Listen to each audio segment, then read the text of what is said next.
When we caught up with you on yesterday's show, our conversation wrapped up around 8:30. That was just as officials arrived. Protests started ramping up outside the convention center, and it was about an hour before the start of the conference. And so, what happened next? Yeah, well, as you could kind of gather when you and I were having that conversation, there was a lot going on outside. You had crowds going into the building. You had crowds gathered outside the building. We saw the Vancouver Southsiders. Other protesters were going to gather to talk about separate issues as well. I also bumped into some younger soccer fans donning their AC Milan and Brazil jerseys. And did one of them tell me they were skipping school to be there? I can't confirm that, but they were very eager to be out there with the hopes of maybe seeing Ronaldinho, with reports of the Brazilian superstar being in town.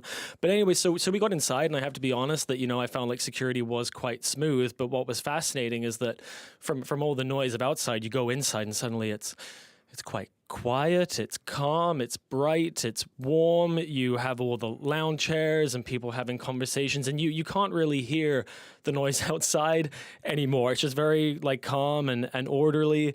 So you wouldn't suspect that at least 4 protests are being planned outside the building. But anyways, I get inside the media room, I drop off my things, and then we make our way to the main exhibition hall inside the Vancouver Convention Center where the Congress is taking place, and the hall is decorated with massive screens, flags of every member country. We found our seats and prepared for the show. All right. And so there you are inside. You sit down. You're ready to take your notes, do your reporting. How did it all unfold? Yeah, so the event began with a roll call in alphabetical order. This is to take the attendance of the more than 200 member associations. And instantly, I tried to do some alphabetical mental math. I was trying to think A, B, C, D. And the reason why is because many of us reporters were anticipating one moment. Many of us were waiting to see if there was one member association in attendance. And when the speaker got to the letter G, you saw many reporters begin to take out their phones and record the moment. So here's what happened. Take a listen. India, present. Indonesia, present. Islamic Republic of Iran, absent. That was the first significant moment inside the Congress. That's because earlier in the day, we'd heard reports that a delegation of Iranian officials had been denied entry into Canada, and that roll call confirmed that they were not in Vancouver. They were not at the Congress. And after that, we heard a lot of speeches. FIFA President Gianni Infantino gave a long address, mainly talking about the growth of soccer and the unifying nature of sport. There were multiple speakers. A couple gave a lot of praise to Prime Minister Mark Carney, one of them talking about being admired by his principled leadership. And later on, Infantino took the opportunity to reiterate that, despite the geopolitical situation, Iran will compete at the World Cup. He said Iran will play in the United States. And, this is also of interest to people in Vancouver because depending on how the group stages go at the tournament, Iran could play at BC Place in the knockout rounds. Now, of course, anything can happen in a soccer match, but there is a massive Iranian community here in Metro Vancouver, and they have various feelings about that possibility. Okay. And there were over 200 member associations in attendance there, as you said. Did you get a chance to talk to anybody after the speeches?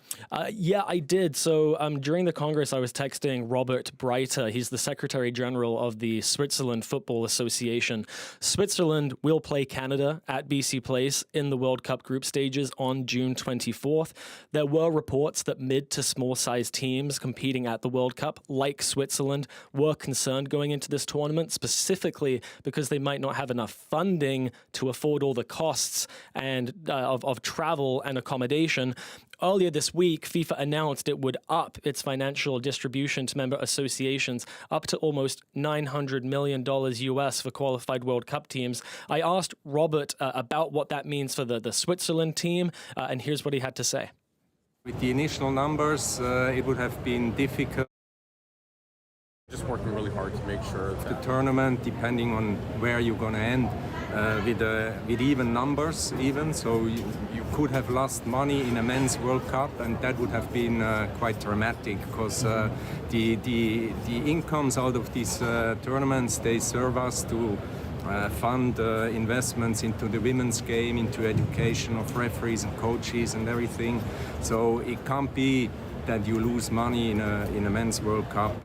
So Robert and I also talked about the matchups. He said he thought Switzerland are favourites to win their group. That includes Canada, but of course, you can expect him to be a little bit biased. And after that conversation, I headed back outside. All right. And we heard the Whitecaps protests around you when we spoke with you yesterday. The Southsiders were there, but also other rallies outside the venue, as you mentioned. What did you see when you got back outdoors? Right. So when I exited the building, there was a small but vocal group calling for FIFA to ban the Iranian men's team from taking part in the tournament. They say that Iran's current soccer team represents the Islamic Revolutionary Guard Corps, not the people of Iran.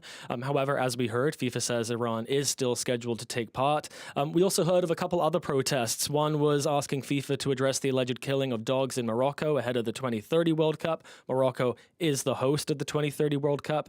Another protest consisted of a coalition of local advocacy groups trying to get protections for unhoused people in this city. I was thinking about this because, there are various potential issues, not just surrounding this World Cup, but, just in the city generally. And, these groups, they care very deeply about these issues, and they know that media are going to be at this event, and they see it, as an opportunity to make their voices heard. And that's exactly what they did. And as the Congress took place yesterday, we all got word that that a buyer in Las Vegas had submitted a bid for the Whitecaps. How was that news received inside or at the Congress? Well, it was really interesting because obviously, I'm in the media pool with other reporters, and suddenly the murmurs get a bit louder, and suddenly we're not talking about the Congress. We're talking about what's happening with the Vancouver Whitecaps. And so around 1 o'clock, we started getting word of reports that the MLS had received a formal offer to buy the club. CBC has now confirmed that a Las Vegas investment group led by billionaire Grant Gustafson is behind the bid. Shortly after we heard that news, Vancouver Mayor Ken Sim, who was at the Congress, spoke to the media. Take a listen. Just working really hard to make sure that we give Vancouverites every opportunity to keep the Caps in Vancouver. I was sitting beside Don Garber today, so we've had some conversations where the league's at, and a lot of groups have reached out over the last 48 hours, and so I don't want to give anyone false hope because we do have a hill to climb, and the city, we've done everything we can to make sure that we set up a future ownership group with a path towards success. Now it's up to the province to step up. So Premier David Eby has met with MLS Commissioner Don Garber and said the two have agreed to pursue solutions to keeping the team in the city. My understanding is that those conversations are set to continue over the coming days. And this morning at around 9:30, we know that Federal Minister of Housing and former Vancouver Mayor Gregor Robertson will be in town giving an announcement. He'll be joined by Canada Soccer President Peter Agruso. It looks like the announcement is going to be about funding for a national training centre for Canada Soccer, but regardless, we know that the official will be asked a lot of questions at this scrum, and I suspect a reporter or two might ask them about the situation with the Whitecaps. I wonder if that new training center includes a soccer stadium. God, wouldn't that be music to the ears of fans here? I'm not. I'll just put that out there. There you go. Yeah. Laurence, thank you so much for all of that. Thank you. Appreciate it. Laurence Watt, our studio director and reporting on the football Congress that took place in Vancouver, the FIFA Congress that took place in Vancouver yesterday.